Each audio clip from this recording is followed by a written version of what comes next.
ফিলিস্তিনের গাজায় আর একটিও হত্যা দেখতে চায় না বিশ্ববাসী। তাই ফিলিস্তিনিদের ধর্মঘটে সংহতি জানিয়ে ইসরায়েল বিরোধী আন্দোলনে নেমেছে বিশ্বের নানা প্রান্তের মানুষ।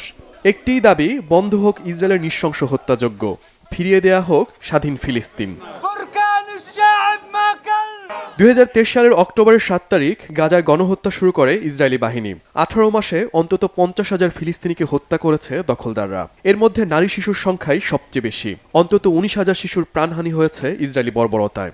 একদিকে উচ্ছেদ অভিযান, অন্যদিকে স্থল অভিযানের মধ্য দিয়ে দখলের চেষ্টায় গাজা যেন এক বসবাসের অযোগ্য শহর।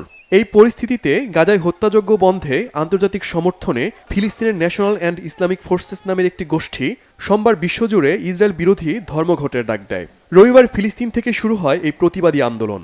ফিলিস্তিনিদের সমর্থনে আন্দোলনের সংহতি জানিয়ে সোমবার বাংলাদেশ, যুক্তরাষ্ট্র, জর্ডান, মরক্কো, হাঙ্গেরি সহ ইউরোপ ও আফ্রিকার বিভিন্ন দেশে আন্দোলনে যোগ দেয় হাজারো মানুষ।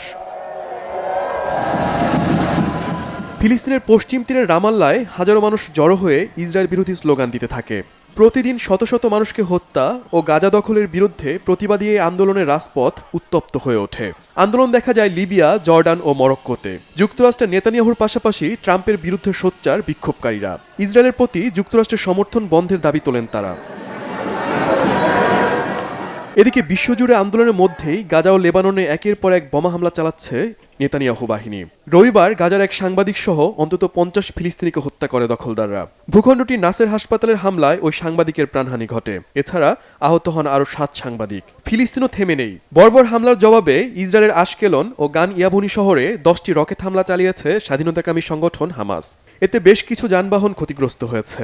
আহত হয়েছেন অন্তত 3 জন। বিক্ষোভ, হামলা, পাল্টা হামলার মধ্যে ইসরায়েলের প্রধানমন্ত্রী বেনিয়ামিন নেতানিয়াহু যুক্তরাষ্ট্র পাড়ি জমিয়েছেন। প্রেসিডেন্ট ডোনাল্ড ট্রাম্পের সাথে জিম্মি মুক্তি ও গাজা নিয়ে নতুন পরিকল্পনা করতেই ওয়াশিংটন সফরে গেছেন তিনি। Shahid Arafat, Bangla Vision news desk.